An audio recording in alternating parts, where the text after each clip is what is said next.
ഇടുക്കിയിൽ തുടരുന്ന സഹകരണ മന്ത്രി വി.എൻ. വാസവൻ കട്ടപ്പനയിലെ സാബുവിന്റെ കുടുംബത്തെ സന്ദർശിക്കാനെത്തില്ല. അദാലത്തിൽ പങ്കെടുക്കേണ്ടതുണ്ടെന്നാണ് മന്ത്രിയുടെ വിശദീകരണം. അതേസമയം സാബുവിന്റെ കുടുംബത്തിന് പണം നൽകാനുള്ള നടപടികൾ സ്വീകരിച്ചെന്ന് മന്ത്രി. തെറ്റ് ചെയ്തവരെ സംരക്ഷിക്കുന്ന നിലപാട് CPM സ്വീകരിക്കില്ലെന്ന് മന്ത്രി പറഞ്ഞു. അതേസമയം കുറ്റാരോപിതരായ ആളുകളുടെ മൊഴി പ്രത്യേക സംഘം രേഖപ്പെടുത്തി തുടങ്ങി. കട്ടപ്പനയിലെ വ്യാപാരിയായ നിക്ഷേപകൻ സാബു തോമസ് മരണപ്പെട്ട ദിവസം മുതൽ സഹകരണ വകുപ്പ് മന്ത്രി വി.എൻ. വാസവൻ ഇടുക്കി ജില്ലയിൽ വിവിധ പരിപാടികളിൽ പങ്കെടുക്കുന്നുണ്ട്. ഈ ദിവസങ്ങളിലൊന്നും കട്ടപ്പനയിൽ സാബുവിന്റെ വീട്ടിലെത്താനോ കുടുംബത്തിന്റെ ദുഃഖത്തിൽ പങ്കുചേരാനോ മന്ത്രി തയ്യാറായില്ല.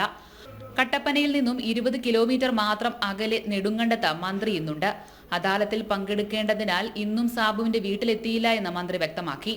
അതേസമയം സാബു ബാങ്കിൽ നിക്ഷേപിച്ച തുക തിരികെ നൽകാൻ നിർദ്ദേശം നൽകിയിട്ടുണ്ടെന്നും ആരോപണ വിധേയർക്കെതിരെ പോലീസ് നടപടിയെടുക്കട്ടെ എന്നും മന്ത്രി പറഞ്ഞു.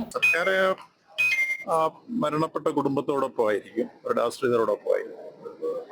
കൃത്യമായി അവർക്ക് കിട്ടാനുള്ള പണം കൊടുക്കാൻ ആവശ്യമായ ഇടപെടൽ ഇതിനോടൊപ്പം തന്നെ ജോയിന്റ് രജിസ്ട്രാർ നിർദ്ദേശം നൽകി കഴിഞ്ഞിട്ടുണ്ട്. 1-2 ദിവസത്തേക്കോ അത് കൊടുത്തിരിക്കും.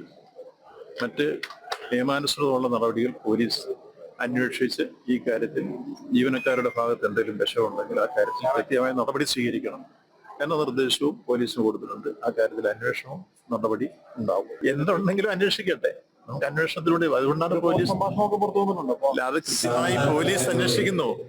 ഒരു സ്പെഷ്യൽ ടീമിനെ SP നിർദ്ദേശിച്ചിട്ടുണ്ട്. ആ ടീം അന്വേഷിക്കുന്നുണ്ട്. നിങ്ങൾ പറഞ്ഞ ഏതെല്ലാം വിഷയമുണ്ടെങ്കിലും അന്വേഷണത്തിൽ പുറത്തു വരും. കുറ്റക്കാരെ സംരക്ഷിക്കുന്ന നിലപാട് CPM-നില്ല എന്നും മന്ത്രി വ്യക്തമാക്കി. അതേസമയം ആരോപണ വിധേയരായ ബാങ്ക് ജീവനക്കാരുടെ മൊഴി പോലീസ് ഇന്ന് രേഖപ്പെടുത്തി. CPM ജില്ലാ കമ്മിറ്റി അംഗം VR സിജി, സൊസൈറ്റി ജീവനക്കാരനായ സെക്രട്ടറി റെജി എബ്രഹാം, ജീവനക്കാരായ ബിനോയ്, സുജമോൾ എന്നിവരുടെ മൊഴികളാണ് ആദ്യഘട്ടത്തിൽ രേഖപ്പെടുത്തുക. സാബുവിന്റെ മൊബൈൽ ഫോൺ പോലീസ് ഫോറൻസിക് പരിശോധനയ്ക്ക് അയക്കുന്നുണ്ട്. കൂടാതെ CCTV ദൃശ്യങ്ങളും വിശദമായി തന്നെ പരിശോധിച്ചു വരികയാണ്. മൊഴികളിൽ നിന്നും CCTV ദൃശ്യങ്ങളിൽ നിന്നും ആത്മഹത്യാ പ്രേരണ കുറ്റം ചുമത്താൻ ഉതകുന്ന തെളിവുകൾ ലഭിക്കുമോ എന്നാണ് പോലീസ് പരിശോധിക്കുന്നത്. ജനം, ഇടുക്കി.